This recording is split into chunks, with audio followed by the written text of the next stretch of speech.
नमो अनंतारं नमो सेतारं नमो आयतीयारं नमो वज्रायारं नमो लोये सर्वसाहुरं तीन भुवन में वीतराग विज्ञान का शिव स्वरूप शिवका नमो योग समाधि। पंडित दौलतराम जी द्वारा विरचित छैडाला नामक ग्रंथाधिराज जिसकी चर्चा हम लोग यहाँ पर कर रहे हैं। पहली ढाल हमारी कंप्लीट हो चुकी है, दूसरी ढाल की चर्चा आज से हम यहाँ पर प्रारंभ कर रहे हैं। दूसरी ढाल में जो चर्चा चालू हो रही है वो मिथ्या दर्शन, मिथ्या ज्ञान और मिथ्या चारित्र की चर्चा यहाँ पर चलेगी। क्या है मिथ्या दर्शन, क्या है मिथ्या ज्ञान, क्या है मिथ्या चारित्र, उसकी चर्चा तो अपन यहाँ पर करेंगे ही।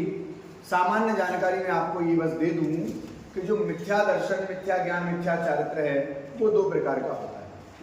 एक होता है अग्रहित मिथ्यात्व, अग्रहित मिथ्या दर्शन, मिथ्या ज्ञान, मिथ्या चारित्र, और दूसरा होता है ग्रहित मिथ्या दर्शन, मिथ्या ज्ञान, मिथ्या चारित्र। दो शब्द हैं, अग्रहित और दूसरा है ग्रहित। अग्रहित, ग्रहित मतलब होता है ग्रहण किया हुआ, और आ मतलब नहीं। जो हमने ग्रहण नहीं किया, इसका मतलब बिना सिखाए चला आ रहा है, उसको बोलते हैं अग्रहित। और जो हमने सीखा है, यहाँ वर्तमान में हमने अपनाया है, उसको बोलते हैं ग्रहित। तो अब इनका स्वरूप क्या है ये तो इसमें पढ़ के पता चलेगा। बस हम शब्दों से परिचय हो गए कि अग्रहित और ग्रहित। बस अंतर इतना है कि अग्रहित मिथ्यात्व, यानी मिथ्यात्व कहूं तो मिथ्या दर्शन, ज्ञान, चारित्र सब समझना। अग्रहित मिथ्यात्व अनादि काल से चला आ रहा है, आज तक इस जीव से अलग हुआ ही नहीं। अग्रहित मिथ्या दर्शन समझ आए। और ग्रहित जो होता है वो जिस भाव में जाता है वहीं सीखता है, नया सीखता है, नया ग्रहण करता है। तो इस प्रकार से अग्रहित और ग्रहित की चर्चा यहाँ पर कर रहे हैं। पहले छंद में दौलतराम जी लिखते हैं, ऐसे मिथ्या ध्रुव ज्ञान चरण वश रमत भरत दुख जन्म मरण। ऐसे इस प्रकार मिथ्या दर्शन, दृग मतलब दर्शन, ज्ञान और चरण वश, चरण मतलब चारित्र, ऐसे इस प्रकार के मिथ्या दर्शन, मिथ्या ज्ञान और मिथ्या चारित्र के कारण से क्या हो रहा है? भ्रमण कर रहा है, भ्रमण नहीं कर रहा है, साथ में क्या कर रहा है? भरत दुख जन्म मरण, जन्म मरण के दुखों को भर रहा है, मतलब भोग रहा है। ख्याल में पहली है, यह जीव अनादि काल से मिथ्या दर्शन, मिथ्या ज्ञान, मिथ्या चारित्र के दुखों को, मिथ्या चारित्र से जन्म मरण के दुखों को भुगता हुआ चारों गतियों में भ्रमण कर रहा है। क्यों? जब पहली ढाल की चर्चा हुई तो पहली ढाल में चार गतियों के दुखों की चर्चा की, तो शिष्य ने प्रश्न किया कि पंडित जी साहब, ये चार गति के दुख तो हैं, लेकिन ये चार गति के दुख जीव भोगता क्यों है? तो तुरंत दूसरी ढाल प्रारंभ करते हुए दौलतराम जी कहते हैं कि मिथ्या दर्शन, ज्ञान, चारित्र की कहानी है, जीव चारों गतियों में घूमता है। अब क्या करना चाहिए? हमें चारों गतियों से बचना है, तो क्या करें? तो कह रहे ताते इनको तजिए सुजान, सुजान मतलब भली भांति जान करके, ताते इसलिए इनको तजिए, इनको मिथ्या दर्शन, मिथ्या ज्ञान, मिथ्या चारित्र को भली भांति जान करके तजिए। तो तजने के लिए इनका स्वरूप तो समझाओ। तो दौलतराम जी कहते हैं, सुन तिन संक्षेप कहूं बखान, तुम सुनो, मैं तिन मतलब उनका, किनका? मिथ्या दर्शन, ज्ञान, चारित्र का संक्षेप में बखान करता हूं, वर्णन करता हूं। ख्याल में है? चलिए, क्या वर्णन है? दूसरा छंद जो है अग्रहित मिथ्या दर्शन, इसको बताएगा। और अग्रहित मिथ्या दर्शन क्या होता है? पहले एक चीज समझ लो, 7 तत्वों संबंधी विपरीत श्रद्धान, इसका नाम है अग्रहित मिथ्या दर्शन। 7 तत्व संबंधी क्यों कहा? क्योंकि 7 तत्व संबंधी मिथ्या श्रद्धान अनादि काल से चला आ रहा है। मतलब क्या, मैं एक शॉर्ट में बता दूं आपको, इस जीव ने जीव को जीव नहीं माना, अजीव को जीव मान रखा है, शरीर को जीव मान रखा है और जीव को शरीर मान रखा है। ये मर जाता है तो कहता है मैं मर गया। अरे भाई शरीर मरा ना, शरीर का वियोग हुआ, शरीर के वियोग में अपना वियोग मानता है। तो ये कह रहे हैं कि शरीर के नष्ट होने से अपना नष्ट मानता है। तो इस प्रकार के उसने जीव को अजीब, अजीब को जीव, ये सब खिचड़ी मिक्स कर रखी है, मिला रखा है। तो ये सारी चीजें अनादिकाल से मिला रखा। और एक चीज और, चारों गतियों में मिला रखा है। नरक गति में जाएगा और जब पिटाई होती है, काटा जाता है, तो कहता है अरे मैं कट गया, मैं मर गया, मुझे मार दिया, मुझे पीट दिया। समझ में आया ना? लेकिन सम्यक दृष्टि ज्ञानी जीव वहां पिटते हुए भी आनंद में, आनंद में मतलब उसको मजा नहीं आ रहा। मजा किस चीज का आ रहा है? क्योंकि उसको सही स्वरूप पता चल गया है, उसके स्वरूप ख्याल में आ गया है कि भाई मैंने पाप किए थे तो उदय में आए, नरक में आया हूं, लेकिन काटा जाना, मारा जाना, ये मेरी परिणति तो नहीं। ये सही स्वरूप को जानता है। यहाँ बात समझने की ये है कि यहाँ 7 तत्व संबंधी भूलें बताई जाएंगी। 7 तत्व संबंधी भूल करना ये अग्रहित मिथ्या दर्शन है। देखिए समझिए क्या है। सबसे पहले बता रहा अग्रहित मिथ्या दर्शन क्या है। तो कहते हैं जीवादि प्रयोजन भूत तत्व सर्धे तिन माही विपर्यत। वैसे छेड़ाला बहुत सरल है, अर्थ अपन को ख्याल में आता जा रहा है। जीवादि प्रयोजन भूत तत्व, जो प्रयोजन भूत तत्व है तो वो कौन है? 7 तत्व। अब प्रयोजन भूत तत्व क्यों कहते हैं? कोई बताएगा कि हाथ खड़ा करना, बताएगा मतलब हाथ खड़ा करना। प्रयोजन भूत 7 तत्वों को, या फिर सीधी भाषा में प्रयोजन भूत तत्व किसे कहते हैं? जिससे हमारा हाँ नहीं, मुझे सुनना ही नहीं, मुझे तो हाथ देखना बस। हाथ हाँ खड़ा करिए, 1 2 3 और कोई, चलिए 4। हाँ इन 4 को छोड़ दीजिए। हाँ कौन बताएगा? हाँ बताइए। जिससे हमारा जीव से ही हमारा मतलब कल्याण हो सकता है, कल्याण आगे मोक्ष की प्राप्ति के लिए जीव ही उद्यम कर सकता है। बिल्कुल ठीक है, इसलिए वो प्रयोजन भूत है। इसलिए वो प्रयोजन भूत है। जीव क्यों प्रयोजन भूत है ये तो इन्होंने बताया आंटी ने। मैं पूछ रहा हूँ प्रयोजन भूत तत्व कहते किसे? इसकी परिभाषा, उसका नाम प्रयोजन भूत नहीं, प्रयोजन भूत की परिभाषा नहीं आई। हाँ भाभी बता रही, जिससे हमारा प्रयोजन सिद्ध हो। तो क्या है प्रयोजन? पूर्ण सुखी होना। तो उसकी परिभाषा है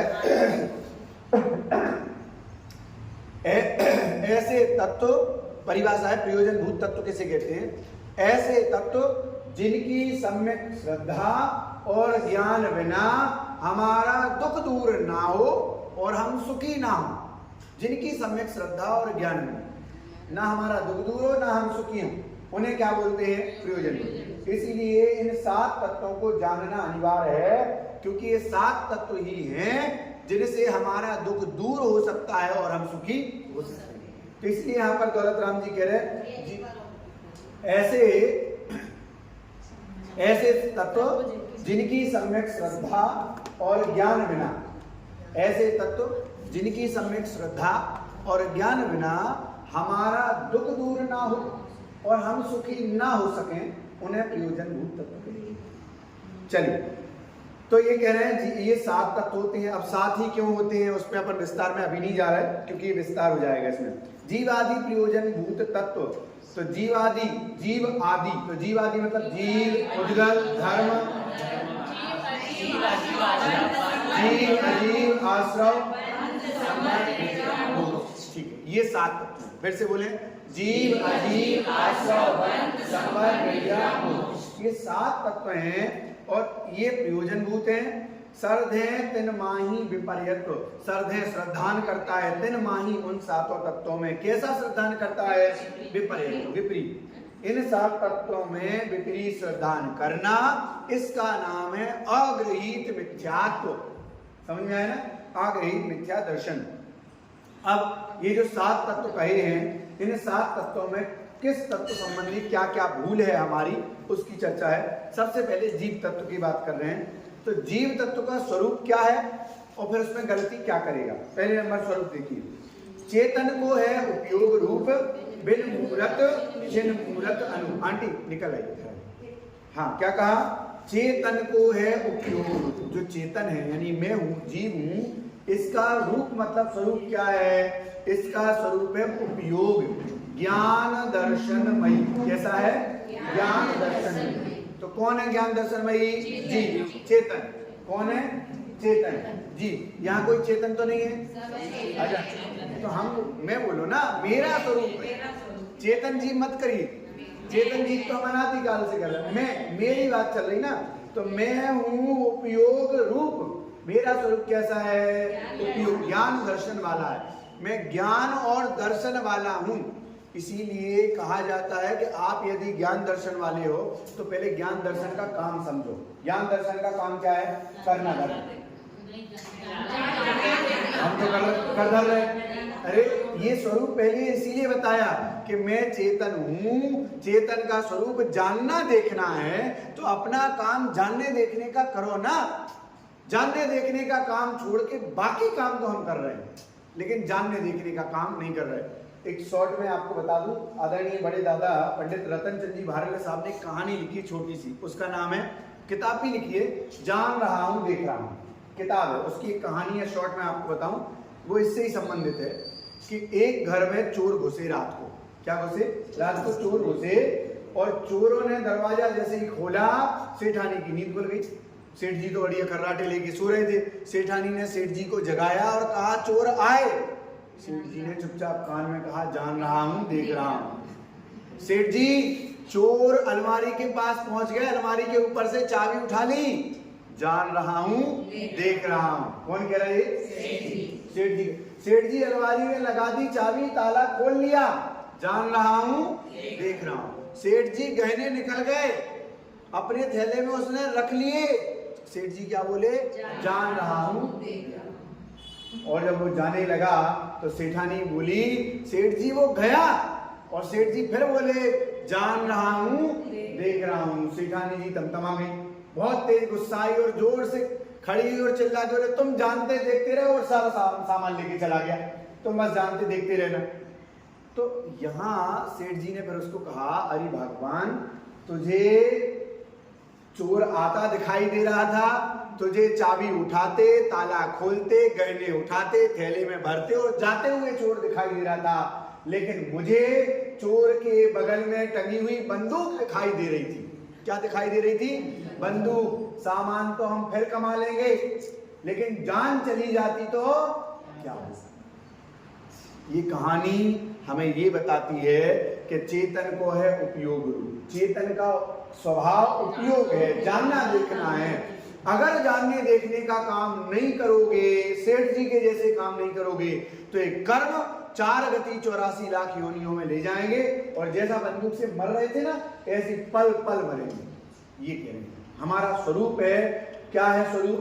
उपयोग, जानना देखना। चेतन को है उपयोग रूप, बिन मूरत चिन्ह मूरत। ये चैतन्य मूर्ति है। और कैसा? बिन मूरत यानी अमूर्तिक है। ये बहुत बड़ा गुण है, समझ आया ना, आत्मा का। क्योंकि ये आत्मा अकेले में नहीं पाया जाता, और द्रव्यों में ही पाया जाता। 6 द्रव्यों में से कितने द्रव्यों में पाया जाता है? 6 द्रव्यों में से कितने द्रव्यों में अमूर्तिक बना पाया जाता है? 5। समझे? किसको छोड़ करके? जीव को छोड़ करके, अरे अजीत को छोड़ करके, अरे पुद्गल, क्लियर कर लिया। पुद्गल को छोड़ करके बाकी के 5 द्रव्य कैसे हैं? अमूर्तिक है। पुद्गल ही अकेला मूर्तिक है। चेतन को है उपयोग रूप। वो चेतन कैसा है? बिन मूर्त है, अमूर्तिक है और चैतन्य मूर्ति है। और तीसरा उसके लक्षण दिया अनूप है, उपमा रहित, किसी से उपमा नहीं की जा सकती। ये 3 लक्षण ध्यान रखना, अमूर्तिक, चैतन्य मूर्ति और अनुपम यानी उपमा रहित। अब जीव तत्व के संबंध में विपरीत श्रद्धा में क्या है उसको पढ़ते हैं।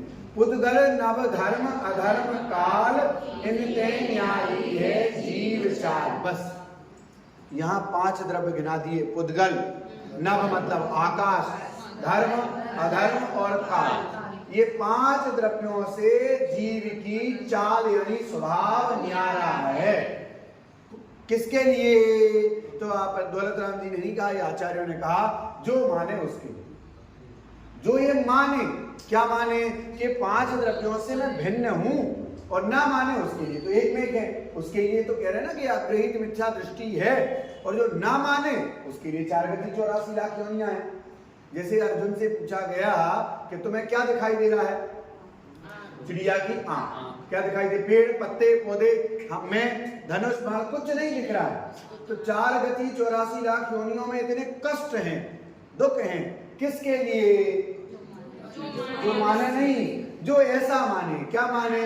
उद्गल नव धर्म धर्म काल इनसे सहित है जीव चाल। जो ऐसा माने उसके लिए 4 गति 84 लाख योनियों में दर्द है, कष्ट है, और जो ना माने उसके लिए तो सिर्फ मोक्ष में सुख है।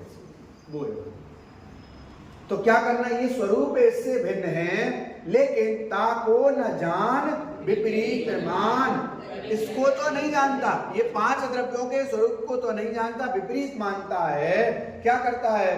करी करे देह में निज पहचान। पहचान मतलब पहचान, समझे ना? निज पहचान, अपनी पहचान शरीर में करता है। किस में करता है? शरीर में करता है। अच्छा, ऐसा ऐसा हाथ ऊपर कौन कर सकता है? हाथ ऊपर करो। ऐसा ऐसा हाथ ऊपर कौन कर सकता है? मैं कर सकता हूँ, आप कर सकते हैं, आप भी कर सकते हैं, सभी मैं नहीं कर सकती। क्या लकवा लगा? अरे अच्छा, ऐसा चलिए क्रियावती शक्ति से अच्छा शब्द पढ़ लिया है। अच्छा, समझ लीजिए। ये बात यही कह रहे हैं कि ये 5 द्रव्यों के काम जो हैं वो हम ना करें। मैंने हाथ उठाया, हाथ उठने में जो गमन का काम हुआ वो धर्म द्रव्य था, रुकने का काम किया वो अधर्म द्रव्य, स्पेस देने का काम आकाश द्रव्य था, ये इधर से इधर तक जाने में जो समय लगा वो काल द्रव्य, और जो गया वो पुद्गल। समझ में आया ना? तो जीव ने क्या किया? जीव ने तो जाना। कैसे पता? यहाँ लिखा ना, मेरा स्वरूप तो उपयोग रूप है, मैं जानने देखने वाला हूं, तो मैं अपना काम करूंगा। लेकिन चेतन क्या करता है? अपने काम को छोड़ करके ये करता है, मैंने हाथ उठाया, मैंने नीचे किया, मैंने कहा उठ, मैंने कहा बोल। ये बात कह रहे हैं, ताको न जान। इस प्रकार इन 5 द्रव्यों के सही स्वरूप को ना जान करके, विपरीत मान करके, अपने आत्मा को भूल करके इस शरीर को हमने अपना आत्मा मान रखा है। अगला जो छंद है वो मिथ्या दृष्टि का शरीर तथा पर वस्तुओं संबंधी क्या विचार है। मिथ्या दृष्टि जीव पर वस्तुओं के संबंध में क्या सोचता है वो देखिएगा। मैं सुखी नहीं, इसको ऐसे नहीं पढ़ना, मैं शब्द हर जगह लगाना। मैं सुखी, मैं दुखी, मैं रंग, मैं राग, मेरे धन, मेरे ग्रह, मेरे गोधन, मेरा प्रभाव, मेरे सुत, मेरे तीर, मैं सबल और मैं दीन, मैं बेरूप, मैं सुभग, मैं मूर्ख, मैं लगा तब पता चला कि इतनी सारी चीजें मैं मानता। समझ आए ना? और जो अंत में लिखा ना, मैं मूर्ख, अगर इन सब बातों को मानते हो तो ये मूर्ख ही। क्यों? क्योंकि मूर्ख व्यक्ति ही दूसरे की चीज को अपना कहता है। इसीलिए तो दौलत राम जी ने पहली लाइन में कहा था, शराबी है शराबी, हमने मोहि रूपी मदिरा को पी रखा है, इसलिए अपने को भूल करके हम संसार में परिभ्रमण कर रहे हैं। क्या क्या? मैं सुखी और मैं दुखी। मैं सुखी हो गया, मैं दुखी हो। मैं इसका विस्तार बहुत बिल्कुल नहीं कर रहा हूँ कि क्या कैसे कैसे सुखी मानता, कैसे कैसे दुखी, सामान्य शब्द का अर्थ समझिएगा। मैं सुखी, मैं दुखी, ये शरीर से संबंधित है।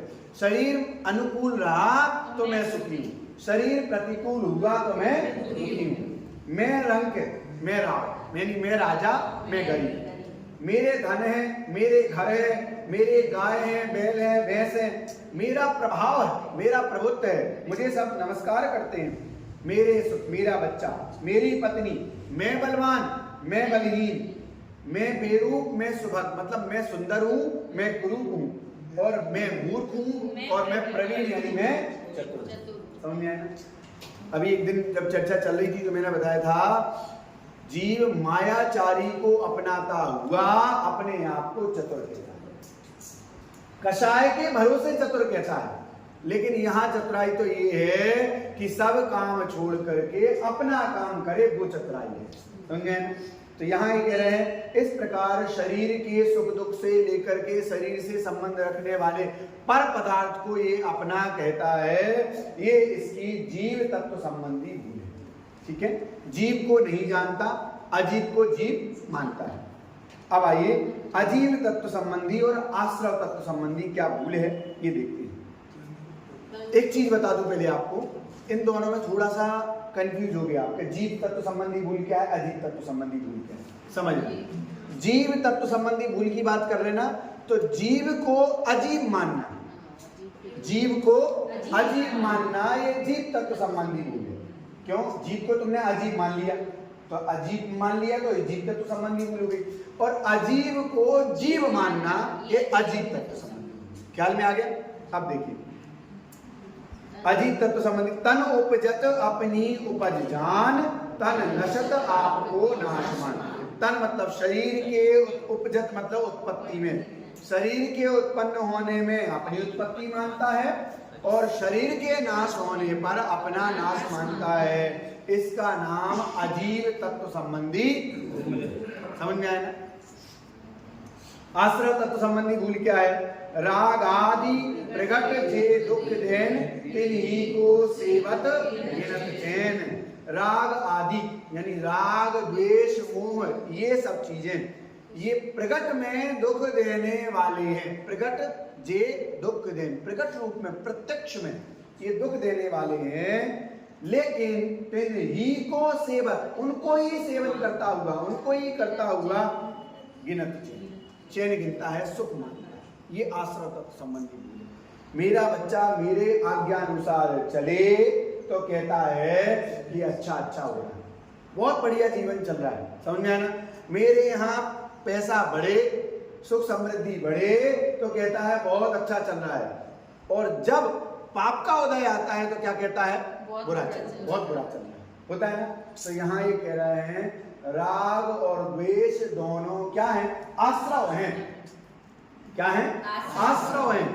आश्रव के कारण है, चाहे राग करो चाहे द्वेष करो। राग करोगे तो भी आश्रव होगा और तो भी 4 गति 84 लाख योनियों में भटकना पड़ेगा, और द्वेष करोगे तो पक्का भटकने नहीं। तो कहने का मतलब ये है कि राग द्वेष आदि प्रत्यक्ष में दुख देने वाले हैं, ये हमें दिखाई देता है। क्यों? क्योंकि जिससे हम राग करते हैं, जब हमारी वो बात नहीं मानता तो हमें दुख ही होता है। ये प्रत्यक्ष में बात सिद्ध है। ये दौलत राम जी कह रहा, ये प्रगट शब्द लिखा ना, प्रगट मतलब है प्रत्यक्ष में। और जब प्रत्यक्ष है तो उसके लिए प्रमाण की आवश्यकता बिल्कुल होती ही नहीं। हमने ऐसे दुनिया में लोग देखे हैं कि उनका बेटा उनको परेशान कर गया, उनका बेटा उनको धोखा देके चला गया, लेकिन मेरा बेटा तो अलग है। अच्छा नहीं, मेरा बेटा अलग है, मेरा बेटा ऐसा नहीं कर सकता। आचार्य देव कह रहे हैं, पंडित जी साहब कह रहे हैं, राग द्वेष मोह जो तुम कर रहे हो ना, ये प्रगट रूप में दुख देने वाले हो। तुम्हें आज भाषित नहीं होगा, कल भाषित होगा, तब तुम मानोगे। लेकिन है तो कैसे? दुख। लेकिन उनको सेवन करता हुआ यह क्या मानता है? अपने आप को सुखी मानता है। बंध तत्व संबंधी भूल क्या है? शुभ अशुभ बंध के फल मजार, रति अरति करें। शुभ और अशुभ 2 प्रकार के बंध होते हैं, है ना? तो इन दोनों के फल मजार, मजार मतलब में, इन फलों में शुभ के फल में और अशुभ के फल में क्या करता है? रति और अरति करता है। क्या करता है? रति और अरति। शुभ के फल में रति और अशुभ के फल में अरति। मैं फिर से एक और उदाहरण देना चाहता हूँ पंडित दौलत राम जी का, कि पंडित दौलत राम जी भाषा के कितने बड़े कारीगर थे। ये बात इस लाइन से भी सिद्ध हो रही, भाषा में कितनी पकड़ थी। मैं आपसे एक प्रश्न पूछता हूँ, रामचंद्र जी के माता पिता का नाम कौन बताएगा? हाथ खड़ा करना, बोलना नहीं। रामचंद्र जी, घबराना नहीं, जो आप सोच रहे बोलिए उत्तर, मैं पलटूंगा नहीं। रामचंद्र जी के माता पिता का नाम बताइए। हाँ, दशरथ और कौशल्या। गलत उत्तर। हाँ जी, मतयान, अजमेरान। दशरथ और कौशल्य, गलत उत्तर। आंटी, अंकल नहीं बताएंगे। अच्छा यही है भाई साहब। लौकिक में यही नाम है। नहीं, मैं लौकिक में ही पूछ रहा हूँ। फिर से क्वेश्चन सुनिए। दशरथ, सॉरी, रामचंद्र जी के माता पिता का नाम, भाभी। क्या? चलिए फिर से बोलता हूँ, थोड़ा स्लो बोलता हूँ, अब आपको उत्तर ख्याल में आ जाएगा। रामचंद्र जी के माता और पिता का नाम बताइए।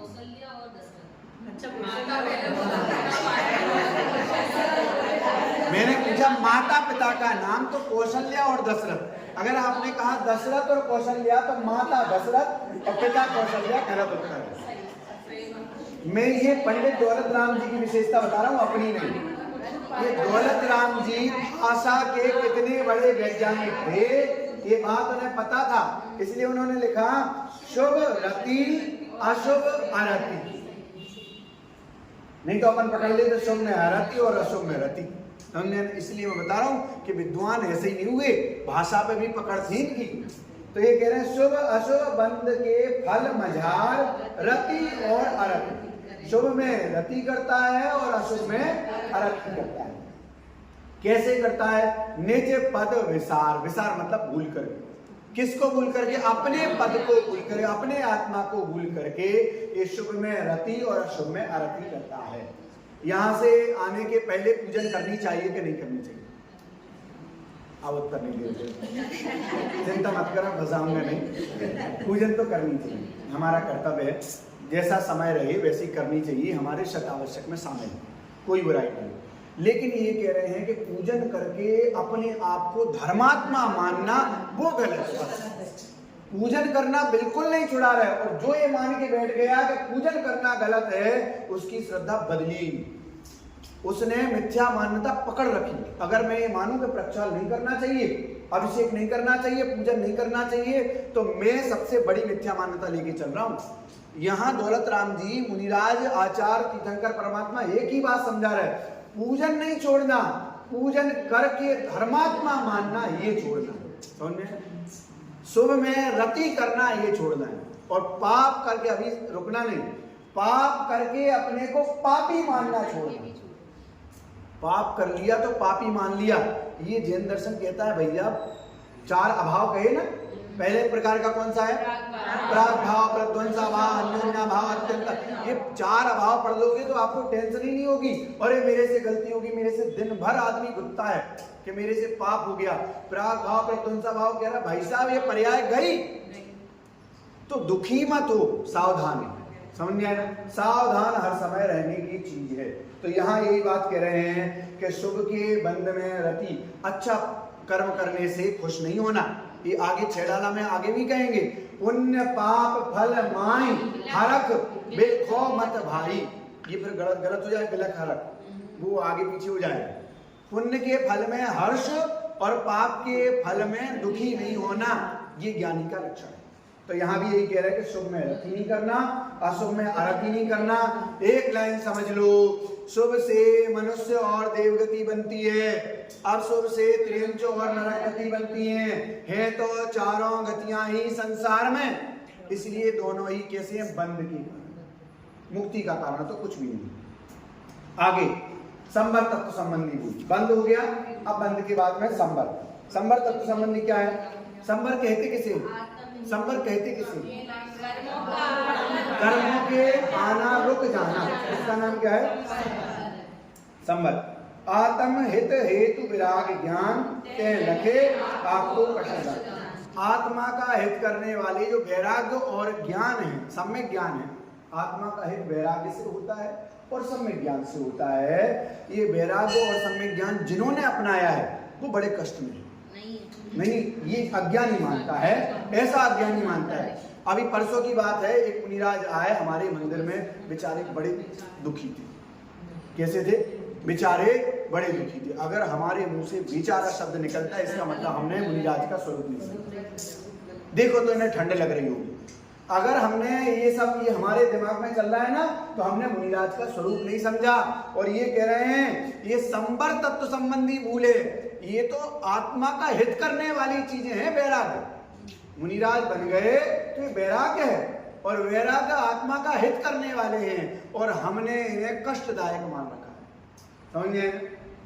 लोग कहते हैं भैया, आपस में चर्चा करते, भैया तुम दीक्षा ले लो, तो मैं अभी दीक्षा नहीं ले सकता। क्यों? क्योंकि मुझे अभी कष्ट सहन करने की ताकत नहीं है। अरे दीक्षा लेने के लिए कष्ट सहन करने की ताकत नहीं चाहिए, वैराग्य चाहिए।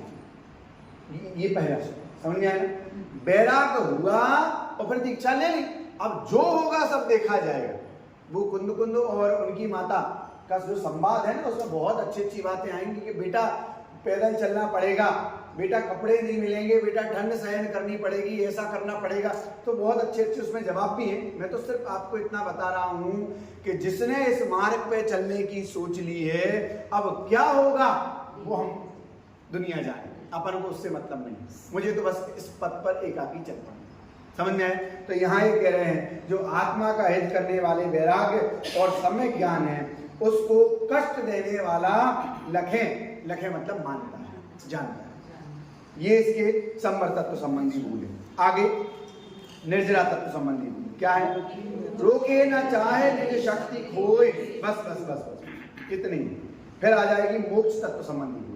रोके न चाहे निज शक्ति खोए, अपने आत्मा की शक्ति को खो करके निज शक्ति खोए, अपनी शक्ति को खो करके, निज आत्मा की शक्ति को खो करके रोके न चाहे, अपनी इच्छाओं को नहीं रोकता।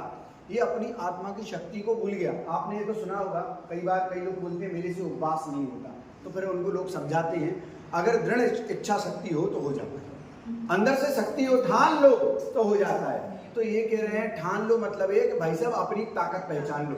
तुम में इतनी ताकत है कि तुम 10 उपवास भी कर सकते हो। समझ में आया ना? इतनी ताकत है। तो ये कह रहे हैं आत्मा की शक्ति को भूल करके ये क्या करता है? इच्छाओं को रोकता नहीं है। ये कहता है अरे इच्छाएं रुकती नहीं है, तो क्या करना? इच्छाओं की पूर्ति करते जाओ और इच्छाएं खत्म हो जाएंगी। अरे भाई पूर्ति करने से इच्छाएं खत्म नहीं होती, पूर्ति करने से तो इच्छाएं बढ़ती चली जाती हैं। तो इच्छाओं को नहीं रोकता। कैसे नहीं रोकता? अपने स्वरूप को भूल करके, अपनी शक्ति को भूल करके अपनी इच्छाओं को नहीं रोकना, ये है निर्जरा तत्व संबंधी भूल। आगे मोक्ष तत्व संबंधी भूल क्या है? शिव रूप निराकुलता न जो शिव रूप है, मोक्ष का स्वरूप है, वो इसे निराकुलता वाला नहीं दिखाई देता, आकुलता वाला दिखाई देता है। इसको ये पता ही नहीं। क्यों? क्योंकि आज तक हम गए नहीं मोक्ष। हमें क्या लगता है मोक्ष कैसा? मोक्ष ऐसा जैसा सुख स्वर्ग में है उससे अनंत गुना सुख ये मोक्ष में मानता है। ये बात सही है कि गलत है? क्यों गलत? आप नहीं बोल रहे, क्यों गलत है? क्योंकि जो मोक्ष का सुख है वो निराकुलता सुख है, और जो स्वर्ग का सुख है वो जवाब तो परिवार में से आएगा, है ना? बहुत बढ़िया। और इंद्रिय बहुत बढ़िया। जाति एक है, बस जाति एक मानता है, लेकिन दोनों की जातियां अलग अलग है। मोक्ष में अतीन्द्रिय सुख है जो कि आत्मा में से आता है, आत्मा का स्वाद, आत्मा का आनंद, और जो स्वर्ग में सुख है वो है इंद्रिय जनित। तो दोनों की जातियां एक है, इसलिए ये नहीं कह सकते कि इससे अनंत गुना ज्यादा वहां है, वो जाति ही अलग। समझ में आए? तो यहाँ ये कह रहे हैं, कहाँ गया? हाँ, शिव रूप निराकुलता न जो स्वर्ग में सुख है वो आकुलता जनित है, और जो मोक्ष में सुख है वो निराकुलता है। और वहां जो निराकुलता स्वरूप सुख है ऐसा यह नहीं मानता है, इसलिए ये मोक्ष तत्व संबंधी भूल। इस प्रकार ये 7 तत्व संबंधी भूल हुई, मतलब मिथ्या दर्शन का स्वरूप। अब बात चलती है अग्रहित मिथ्या ज्ञान की। तो देखो एक छंद में 3 चीजें बता दी। पहले बता दी आदि लाइन में निर्जरा तत्व संबंधी, फिर आदि लाइन में मोक्ष तत्व संबंधी भूल, और उसके बाद एक लाइन में अग्रहित मिथ्या ज्ञान क्या है वो बताते हैं। वो कहते हैं याही प्रतीत जुत कछुक ज्ञान सो दुखदायक अज्ञान जान। याही इस प्रकार की प्रतीति युत, इस प्रकार मतलब जो ऊपर बात कही ना 7 तत्व संबंधी, ऐसे 7 तत्व संबंधी विपरीत श्रद्धान सहित जो कुछ भी ज्ञान है वो सारा का सारा ज्ञान कैसा है? अज्ञान जान, मिथ्या ज्ञान है। और वो मिथ्या ज्ञान कैसा है? दुखदायक, दुख देने वाला। ख्याल में आया? आगे बढ़ूं? इतने में कुछ पूछना है क्या किसी को? सामान्य अर्थ कुछ शब्द का मीनिंग? चलिए आगे बढ़ते हैं। किसको? नहीं, अग्रहित की चर्चा, ये अग्रहित ही चल रहा है। अग्रहित मिथ्या दर्शन हुआ, अब अग्रहित मिथ्या ज्ञान की चर्चा है। अभी गृहित की चर्चा आई नहीं। देखिए अग्रहित मिथ्या ज्ञान क्या है? अच्छा, ये अग्रहित मिथ्या ज्ञान तो हो गया, बता दिया कि इन सब सहित इन सारी मान्यताओं सहित जो प्रकार का विज्ञान है वो सारा का सारा अग्रहित मिथ्या ज्ञान। अब बात करते हैं अग्रहित मिथ्या चारित्र।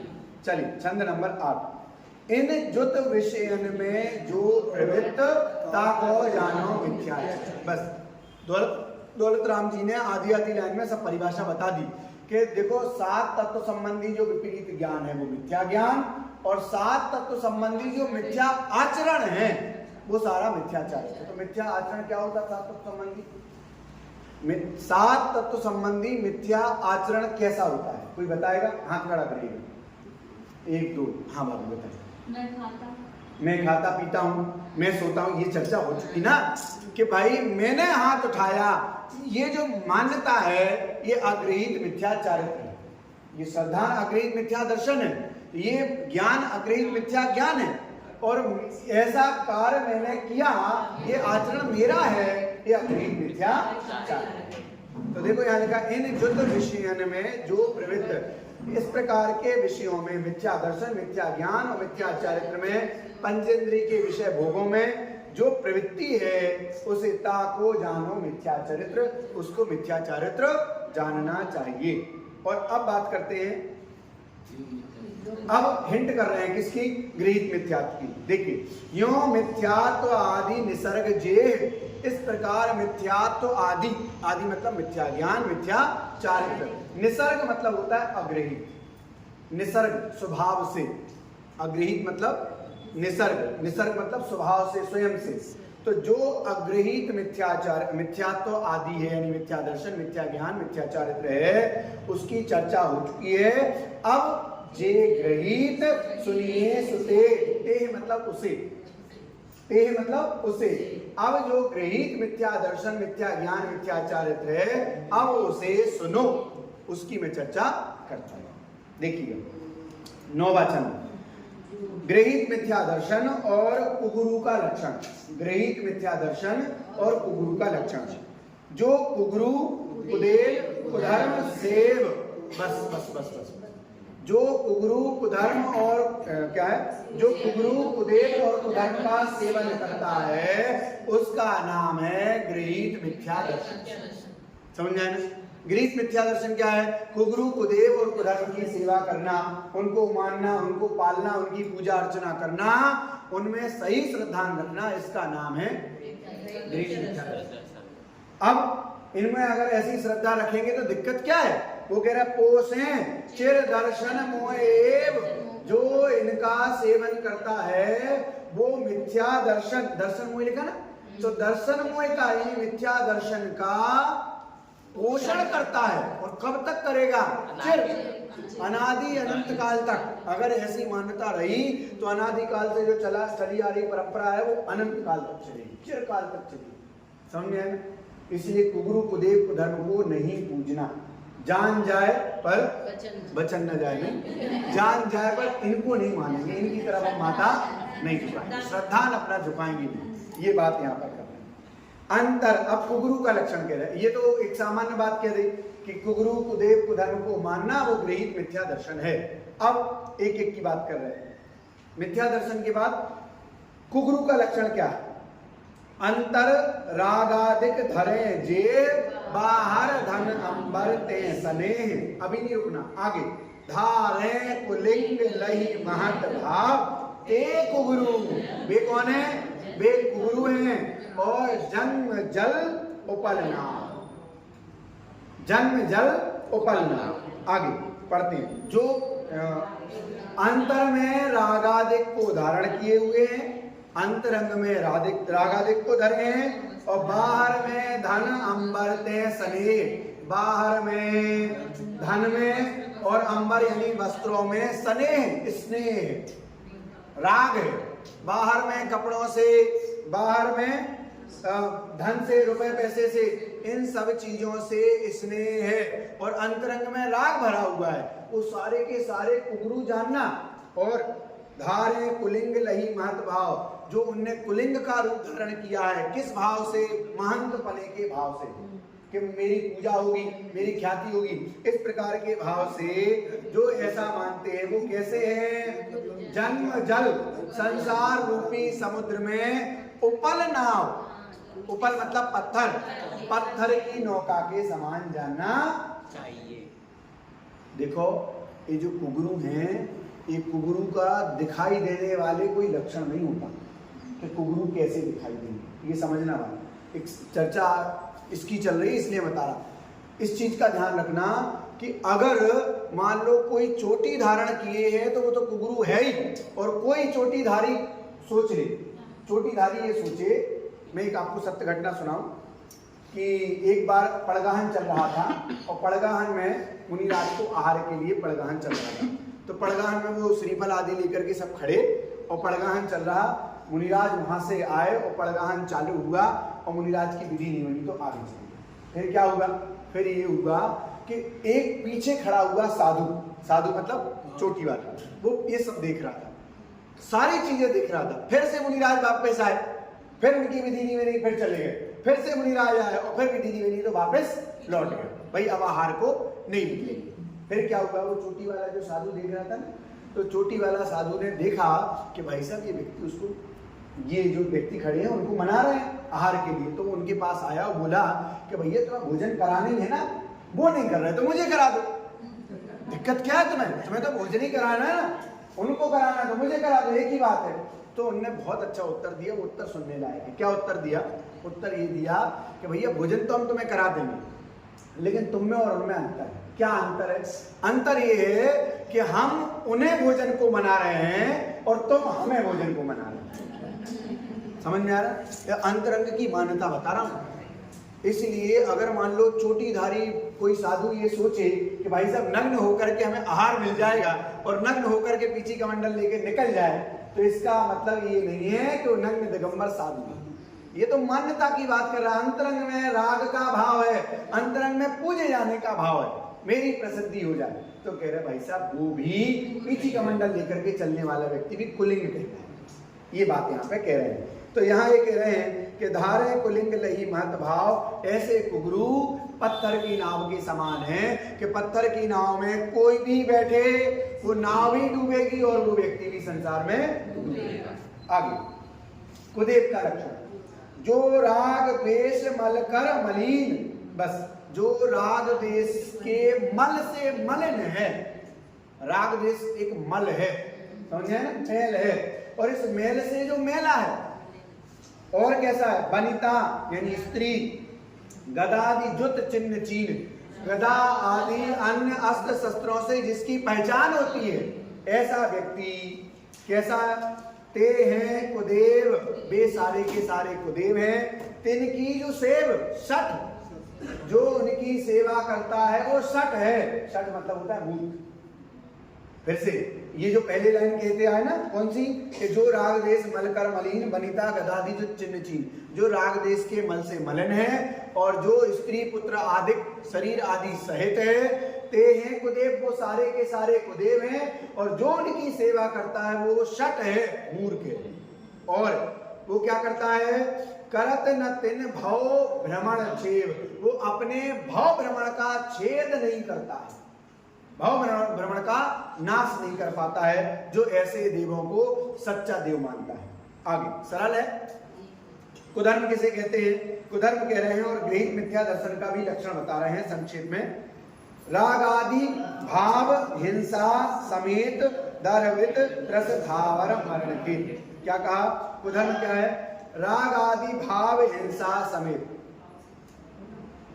बस देखना कोई बुला रहे हैं, नहीं वो फोन पे बात कर रहे हैं। अच्छा अच्छा, राग आदि भाव हिंसा समेत, जो धर्म जो क्रियाएं राग आदि भाव हिंसा सहित हैं, राग सहित द्वेष सहित और भाव हिंसा सहित, या फिर कहें कि राग आदि भाव सहित हैं और हिंसा अधिक सहित हैं, वो सारी की सारी क्रियाएं कैसी हैं, वो कैसी हैं, कुधर्म है।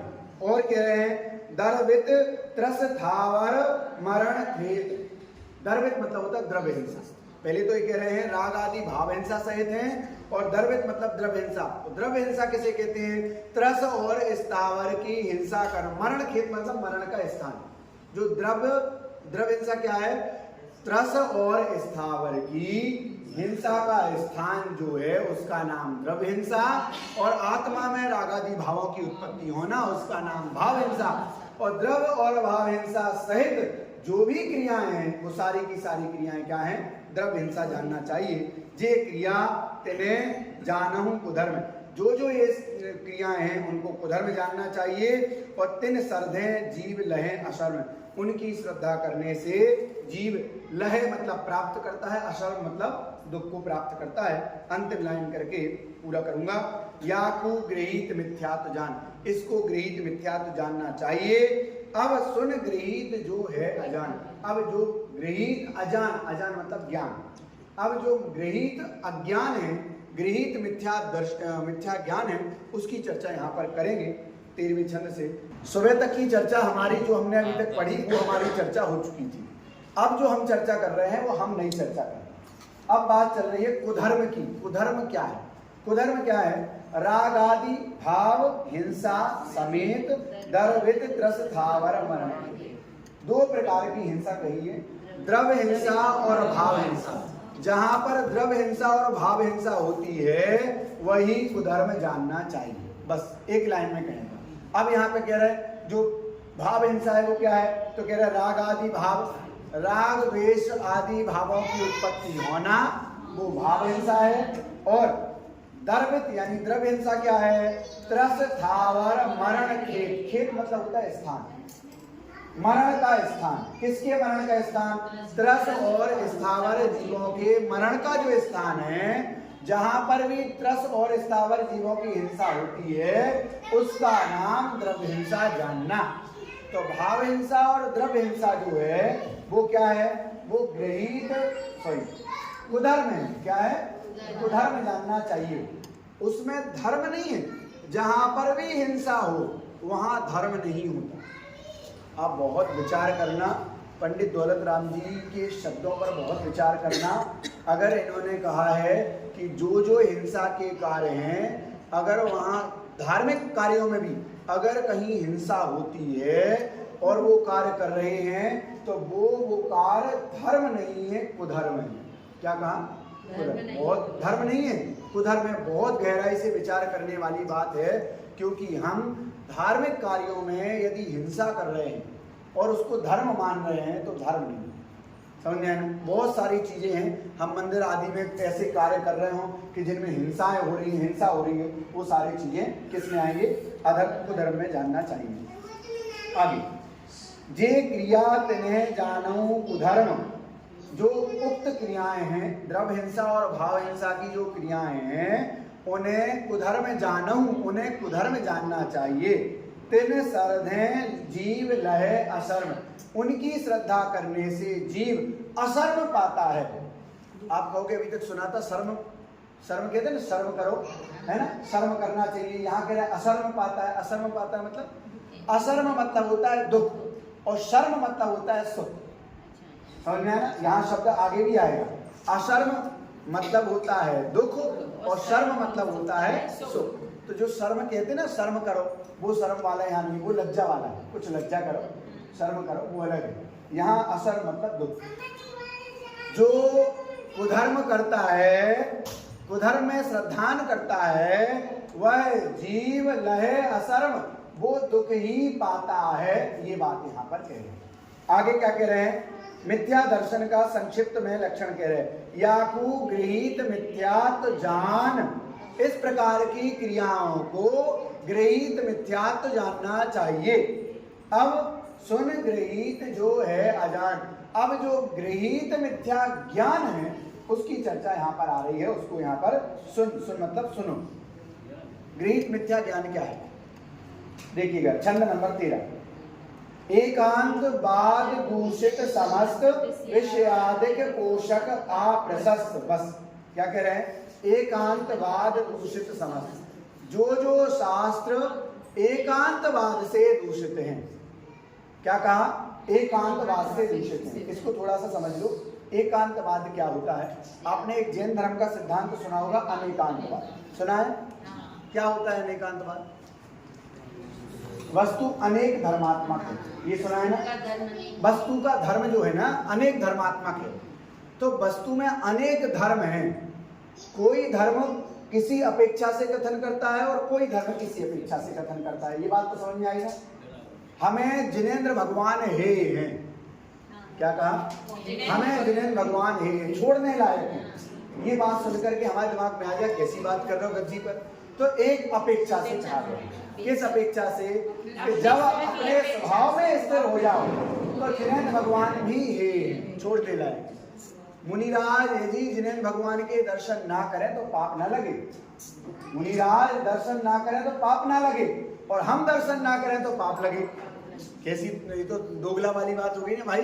वो दर्शन ना करें तो धर्मात्मा, और हम दर्शन, और सुनना, वो यदि दर्शन करें तो धर्मात्मा नहीं है वो, समझना।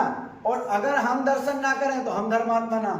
मतलब ये है भैया, हम तो गृहस्थ हैं, हम 24 घंटे अशुभ कार्यों में लगे, इसलिए जिनेंद्र भगवान के दर्शन करना चाहिए। समझा ना? ये बात सही है। और मुनिराज आत्मा में लगे, और आत्मा में लग करके ही मुक्ति की प्राप्ति होती है। समझ में आया ना?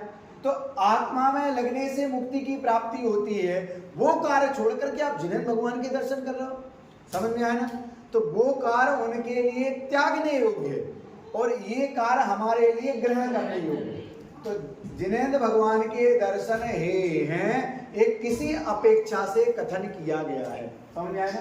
तो वस्तु की अपेक्षाओं को समझना, और यदि कोई वस्तु की अपेक्षा को न समझे और एक बात को पकड़ के बैठ जाए, उसको कहते हैं एकांत। क्या कहते हैं? एकांत। समझ में आया ना? तो इस प्रकार से यहाँ कह रहे हैं, जो शास्त्र एकांतवाद से दूषित हैं, हिंसा में ही धर्म मानना, ये एकांतवाद है। समझ में आया ना? हिंसा से धर्म मानना, हिंसा में मुक्ति मानना, क्योंकि आपने देखा होगा यज्ञ आदि होते हैं, बलि आदि दी जाती है, उसको धर्म माना जाता है। तो इस प्रकार के कार्य एकांतवादी हैं। तो एकांतवाद दूषित समस्त विषयादिक पोषक अप्रशस्त, जो एकांतवाद से दूषित हैं और विषयादिक पंचेंद्रिय के विषय भोगों का पोषण करने वाले हैं, ऐसे अप्रशस्त यानी मिथ्या शास्त्र। और कैसे वो? कपिलादि रचित श्रुत को अभ्यास। एक लाइन जिनेंद्र रचना में आप देख रहे होंगे, कपिलादि रचित श्रुत को अभ्यास, जो कपिल आदियों के द्वारा रचित हैं। कपिल कौन है? आपने सुना होगा अन्य मतावलंबियों में कपिल नाम के एक साधु हुए, ऋषि मुनि। जैसे एक नाम सुना होगा आपने, चरक, आचार्य चरक, है ना? बहुत सारे आचार्य हुए, पतंजलि, महर्षि पतंजलि, बहुत सारे ऐसे नाम हैं। कहने का मतलब ये है कि जो अन्य साधुओं के द्वारा रचित शास्त्र हैं, उन शास्त्रों को पढ़ना, वो भी क्या है? मिथ्या ज्ञान है। समझ में आया? अब आप दूसरी लाइन देख रहे हैं, रागी कुमत निकृत श्रुताभ्यास, उसमें नहीं होगा, ये छेड़ारा में रागी कुमति निकृत श्रुताभ्यास। ये बदली हुई लाइन इसलिए है, मुझे नहीं पता कहाँ से बदली गई, लेकिन मुझे ये लगता है कि लाइन क्यों बदली गई, क्योंकि उसमें लिखा है कपिलादि रचित श्रुत को अभ्यास। किसी अन्य देवी देवताओं का हम जब भी वर्णन करते तो नाम नहीं लेते, किसी को विरोध नहीं होना चाहिए। तो मुझे लगता है कि वहाँ कपिल मुनि का नाम आ रहा था, तो शायद तक बदल दी गई कि भाई नहीं, ये वैदिक परंपरा की आचार्य के नाम वही है, हाँ, पहली पुरानी छेड़ाला, मुझे लगता है मूल में वही है, कपिलादि रचित श्रुत को अभ्यास। हमने बचपन से वही पढ़ा है ना। तो कहने का मतलब ये है कि किसी का नाम ना आए, इसलिए हो सकता है बदला गया हो। तो यहाँ पे लिखा रागी कुमति, जो रागी और कुमति हैं, उनके द्वारा जो श्रुत का अभ्यास कराया जाता है, वो सारा का सारा मिथ्या ज्ञान जानना चाहिए। सो है कुबोध, वह कुबोध है, मिथ्या ज्ञान है। और वो कैसा है? बहुदेन त्रास, त्रास मतलब होता है कष्ट, वो बहुत कष्ट को देने वाला जानना चाहिए। इस प्रकार यहाँ पर मिथ्या ज्ञान का लक्षण कहा गया है। अच्छा, एक बात बताऊं मैं आप चर्चा के माध्यम से। हाँ, कुछ पूछ रहे आप भाभी? कुछ पूछ रही है? हाँ, इसमें एक चीज बता दूं आपको। अभी अपन ने कुदेव का स्वरूप हम समझा ना। तो कुदेव, अगर देव की बात करें तो देव 4 प्रकार के होते हैं। एक होते हैं सच्चे देव, दूसरे होते हैं देव, तीसरे होते हैं कुदेव, और चौथे होते हैं अदेव। क्या कहा? अदेव। सच्चे देव का नाम बताइए। आर्यन को शुद्ध पंच परमेष्टि, ये सच्चे देव है। नव देवता, ये सच्चे देव है। देव के नाम बताइए। देव गति के 4 निकाय के देव। ज्योतिषी देव, सबसे पहले वैमानिक, भवनवासी, वेंतर और ज्योतिष, ये 4 प्रकार के देव होते हैं। और कुदेव कौन कौन से होते हैं? जो अस्त्र शस्त्र धारी हैं वो सारे के सारे वो कौन है? कुदेव। और अदेव कौन होते हैं? कि ना तो जो सच्चे देव हों, ना स्वर्ग के देव हों, और ना ही कुदेव हों, वो सारे के सारे अदेव हैं। जैसे नदी आदि को पूजना, पेड़ आदि को पूजना, किसी पत्थर को पूजना, किसी रास्ते को पूजना, किसी पुराने खंडहर मकान को पूजना, समझ में आया? किसी बालिका को देवी मानना, समझ में आया? बालिका देवी थोड़ी है। तो इस प्रकार से किसी बैल में कुछ विशेषता दिखाई देना और उस बैल को पूजना, जानवर को पूजने लग जाना, तो इस प्रकार से उसको अदेव कहा, जो देव है ही नहीं। अरे और तो और हमारे हर घर में देव है। सुबह सुबह रोटी बनाते कि नहीं बनाते, उसको भी लोग देवता बोलते हैं, अन्न देवता, समझे ना? देखो वहां एक अपेक्षा समझना कि वो जूठन ना जाए, इसलिए उसने देवता का रूप बना दिया, लेकिन उसको देवता मान करके पूजा ही करना वो अदेव, वो अदेव, समझ ना? तो इस प्रकार से 4 प्रकार के देव कहे गए। अब बात चलती है आगे बात आती है गृहीत मिथ्या चारित्र की। क्या है गृहीत मिथ्या चारित्र? जो ख्याति लाभ पूजा की चाह धरी कर्म आत्म अनात्म के ज्ञान ही, इतनी सारी जो क्रियाएं हैं वो सारी की सारी मिथ्या चारित्र जानना। कौन कौन सी क्रिया? कि जो ख्याति उत्पन्न करने के लिए हो, लाभ के लिए हो और पूजा, ख्याति लाभ और पूजा की चाह से सहित धरी करण विविध छोड़ दो, धरी करण देहदाह, जो ख्याति लाभ और पूजा की चाह से देहदाह किया जाता है, शरीर को जलाया जाता है, शरीर को तपाया जाता है। आपने देखा होगा पंचांगिनी तप सुना होगा कि बीच में बैठ जाना और चारों तरफ से आग जला लेना। और कब आग जलाना? जब गर्मियों की सबसे ज्यादा गर्मी हो रही हो तो ऊपर से सूरज का तपना और चारों तरफ से आग लगा लेना, इसको बोलते हैं पंचांगिनी तप। कौन सा तप? पंचांगिनी तप। आपने सुना होगा कि जब वो क्या नाम था, पार्श कुमार घूमने गए और उनके कोई साधु जो वहां पर तप कर रहे थे, तो पंचांगिनी तप कर रहे थे, शास्त्र में ऐसा सुना। तो पंचांगिनी तप का मतलब होता है कि तेज गर्मी में ऊपर से सूर्य तपा रहा है और चारों तरफ से आग जला लेना। ऐसे तप में जलना किस लिए? ख्याति लाभ पूजा की चाह से ऐसी क्रियाएं करना, वो सारी की सारी क्रियाएं मिथ्या चारित्र जानना चाहिए। और आत्म अनात्म के ज्ञानहीन, आत्मा और अनात्मा मतलब होता है आत्मा से भिन्न पर वस्तु, तो आत्मा और पर वस्तु के ज्ञानहीन, भेद ज्ञान से रहित होकर के ये कार्य करना। कौन कौन से?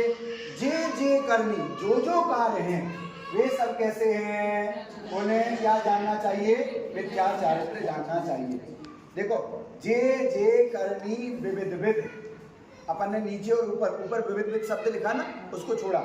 जे करनी विविध, जो विभिन्न प्रकार की क्रियाएं हैं, आत्मा के ज्ञान से रहित जो भी क्रियाएं हैं, वो सारी की सारी क्रियाएं मिथ्या चारित्र जानना चाहिए। और तन करणची, तन को, शरीर को छेदने वाली क्रियाएं, आपने ये भी देखा होगा, कोई शरीर को छेदता है, जीभ में से तलवार निकालता है, सुई निकालता है, सूजा निकालता है और उसको धर्मात्मा माना जाता है। तो ये सारी क्रियाएं, ये सारी की सारी क्रियाएं मिथ्या चारित्र ही जानना चाहिए।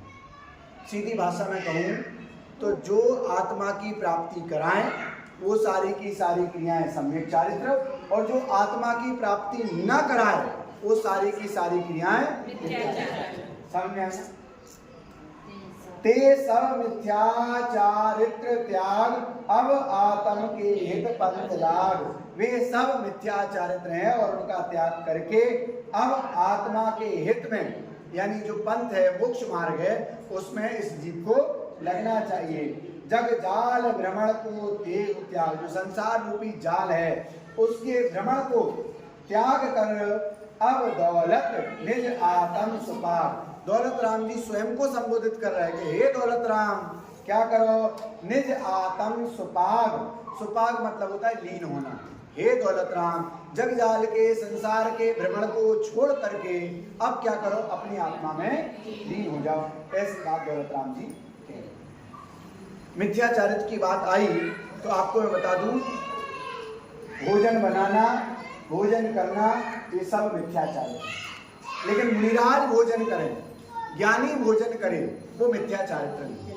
क्यों नहीं है? समझ, थोड़ा बहुत तो समझ गया। क्यों?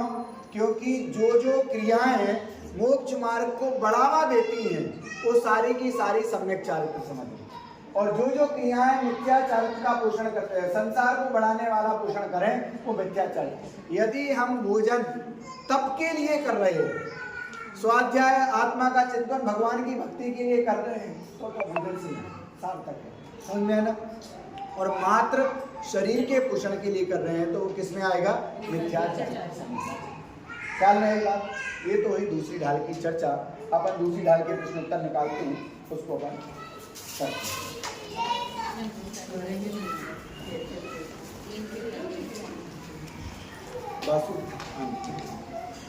और किसी को चाहिए क्या प्रश्न उत्तर? ये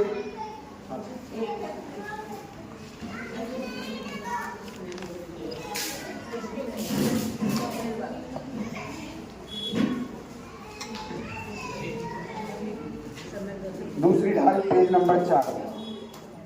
कुगुरु कुदेव और कुधर्म की सेवा करना कौन सा मिथ्याचार है? गृहीत मिथ्याचार। चारित्र नहीं लिखना, गृहीत मिथ्याचार। गृहीत लिखिए। झाड़ू लगाना आदि घर के कार्यों को करते हुए जो हिंसा होती है वह कौन सी हिंसा? लेकिन सुनो सुनो सुनो, यहाँ पे द्रव्य हिंसा और भाव हिंसा की बात नहीं आ रही। जो 4 प्रकार की हिंसा होती है ना, कौन कौन सी? आरंभी, उद्योगी, विरोधी, संकल्पी। फिर से आरंभी, उद्योगी, विरोधी और संकल्पी, ये 4 प्रकार की हिंसा होती है। आरंभी मतलब होता है घर गृहस्थी के कार्यों में जो हिंसा हो उसका नाम आरंभी। धर्म का विरोध करते हुए, अगर कोई विरोध कर रहा है तो उसका सामना करते हुए यदि हिंसा हो जाए तो विरोधी हिंसा। और तीसरे नंबर की संकल्पी, उद्योगी। व्यापार आदि करते हुए जो हिंसा होती है वो उद्योगी हिंसा। और संकल्पी हिंसा क्या? किसी को संकल्प पूर्वक मारना, हत्या करना, वो संकल्पी हिंसा। तो यहाँ पर झाड़ू लगाना आदि घर के कार्यों को करते हुए जो हिंसा होती है वह कौन सी हिंसा है? आरंभिक हिंसा। आरंभिक। मैं इसको मारूं, इस प्रकार विचार पूर्वक मारना कौन सी हिंसा है? ये संकल्प। ख्याति लाभ आदि की चाह से मान आदि पुष्ट कर आडंबर से युक्त आचरण करना ये कौन है? ग्रहित मिथ्याचार। ग्रहित मिथ्याचार। चलिए, एक वस्तु के एक धर्म को मुख्य करके उसी धर्म को कहना, अन्य धर्मों का निषेध करना क्या है? एकांतवाद। ठीक है ना? एकांतवाद दूषित समझ। एकांतवाद आंसर है। जड़ कर्म का आत्मा से दूध और पानी की तरह एक में होना क्या है? एक क्षेत्र अवगाह भी है, बंद भी, और नहीं। आंसर ये है, समझना, ये एक क्षेत्र अवगाह संबंध। क्या है? एक क्षेत्र अवगाह संबंध। देखो यहाँ उदाहरण दिया है, दूध और पानी की तरह एक में होना, इसका नाम क्या है? एक क्षेत्र अवगाह संबंध। जड़ कर्म का आत्मा से दूध और पानी का की तरह एक में होना, एक क्षेत्र अवगाह संबंध। अवगाह, एक क्षेत्र अवगाह। अवगाह मूर्तिक किस द्रव्य का स्वरूप है? उद्गल और छठवें का है एक क्षेत्र अवगाह। एक क्षेत्र अवगाह। जिसमें स्पर्श रसगंध वर्ण ना पाया जाए वह कैसा द्रव्य है? बहुत बढ़िया। आपने क्या कहा? आकाश द्रव। और आपने क्या कहा? जीव द्रव। और अधर्म द्रव। अधर्म द्रव। बहुत बढ़िया। धर्म द्रव। इसका मतलब ये है, अपन लिख दो जीव, धर्म, अधर्म, आकाश, काम, सब लिख दे। बहुत बढ़िया। अगर पांचों को एक शब्द लिखना हो तो लिखेंगे अमूर्त। हाँ, 8वें में लिखा जाएगा अमूर्त, क्योंकि सारे आंसर हैं तो एक नाम से पुकारो अमूर्त। बहुत बढ़िया। उपयोग स्वरूप कौन है? जीव है ना, तो आप चेतन लिख दो। चेतन को है उपयोग, जो शब्द आया है ना वही चेतन। चेतन आत्मा भी लिख सकते नहीं, चेतन आत्मा तो एक ही बात हो गई, एक व्यक्ति के दो नाम हो गए, है ना। चेतन लिख दो या आत्मा लिख दो, एक ही बात, एक कुछ लिख दो। आगे द्वितीय ढाल में कुल कितने छंद हैं? 15। जीव आदि तत्व कैसे हैं? जीव आदि प्रयोजन भूत। प्रत्यक्ष रूप से दुख देने वाले कौन है? नहीं, राग आदि प्रकट के दुख देन। राग आदि, तो आप लिख दो राग आदि। राग आदि, हाँ, राग आदि, है ना। और इसके ऊपर था प्रयोजन भूत तत्व, ठीक है। हाँ, 13वां, जीवादि तत्वों का अश्रद्धान क्या है? आग्रहित मिथ्या दर्शन। आग्रहित जरूर लिखना, क्योंकि ग्रहित नहीं है। आग्रहित, आग्रहित मिथ्या दर्शन। ज्ञान दर्शन का व्यापार क्या है? उपयोग। अपन ने पढ़ा था ना, चेतन को है उपयोग। उपयोग, ज्ञान दर्शन के व्यापार को उपयोग कहते हैं। राग आदि से युक्त भाव हिंसा के साथ होने वाली समस्त क्रियाएं क्या कहलाती हैं? क्या? कुधर्म की मिथ्याचार, कुधर्म, और वही मिथ्याचार है ना, कुधर्म लिख सकते हैं। 15वां, राग आदि से युक्त भाव हिंसा सहित जो जो क्रियाएं हैं वो सारी की सारी कुधर्म कहलाती है। हमें किसके कहे तत्व का अभ्यास करना चाहिए?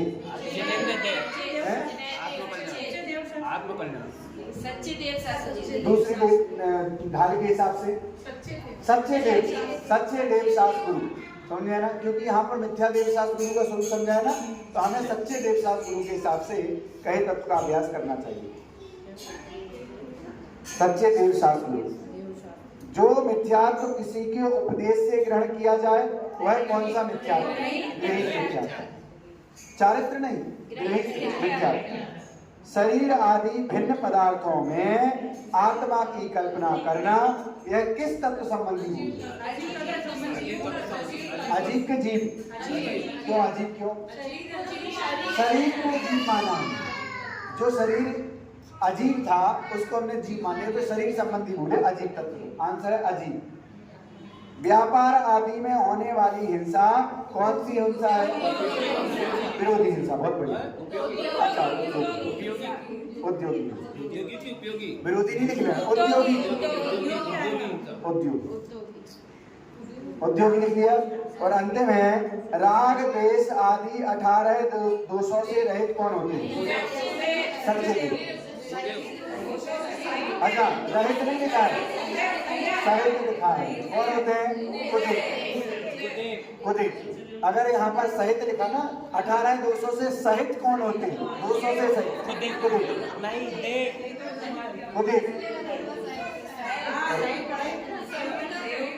अगर रहित होता तो सच्चे। ठीक है, क्लियर है? चलिए।